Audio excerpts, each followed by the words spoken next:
All right, we're at the second leg of my wife's quilting expedition. This is Seacoast Sewing and Quilting, and what's your name, ma'am? My name is Jill Patsfield. I'm the owner. And how long have you had this place? I have been in this location for 2.5 years. We had a smaller unit in the same plaza 2.5 years ago, so we've been here about 5.5 years. 5.5 years. Now, I see that you're a brother. This place does brother sewing machines and so forth. Brother, Baby Lock, and Elna, and Necky. We also have a second store in Biddeford, Maine, and we have Janome up there and Brother up there also. So you're running a pair of stores in 2 states. Yes. Now, what got you started into this business? Well, I've been sewing all my life. I come from a long line of women who sew. My grandmother was an amazing seamstress. When I was in college, she actually called me one day and asked me for a few measurements. And 2 weeks later, I had 3 beautiful outfits in the mail that fit me like they were custom made by a tailor. And my mother sewed. She made a lot of our clothes growing up. And when I started having children, I started working part-time for a local dealer. I worked for many local dealers, and here I am about 20 years later. I own my own 2 stores. Now, a lot of people think about, maybe I'd like to have my own little quilt shop. What's the thing? If someone is thinking of opening up a small quilt shop of their own, as a person who's gone through this now for decades, what's the mistake they want to make, or what do they have to understand more than just, oh yes, I love to quilt?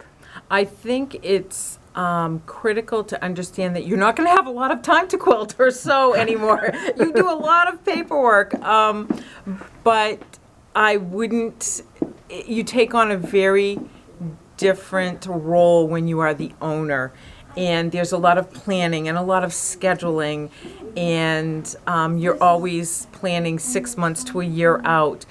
But I think it's important to make sure you still find the time to do what you love, because that's what got you here. Well, a lot of it, I imagine, is rather than making your own beautiful creations, you're helping everybody else's creations. Absolutely, which is incredibly inspiring. We host SAQA. It's a Stitch Quilters Art Guild, and they come once a year and they have a big meeting here.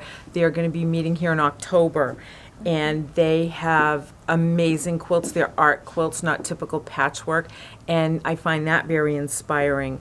I'll have people that come in with projects, and they're at a point where they can't go further, and we'll all collaborate and find a solution to their problems. It's every day here is a learning experience for me. Now, over here you have fabric, and upstairs you also have you do yarn shop as well. So you have knitting as well. We do. We carry Cascade, Plymouth, Kramer, Barocco yarns. That's a real busy department up there. A few of the ladies on staff are avid knitters. Now, do you have like a room where people make their quilts and knit and so forth? Knitting we usually do upstairs. We have a couch and a table and chairs. It's a very nice environment up there. And down here we have tables in this part of the classroom.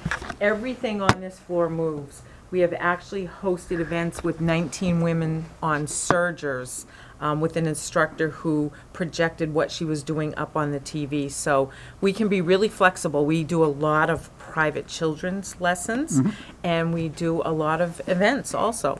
And what are your hours? We are here Monday through Friday 10 to 5 and Saturday 10 to 4, Sunday by appointment. And what is the website if people want to find out more?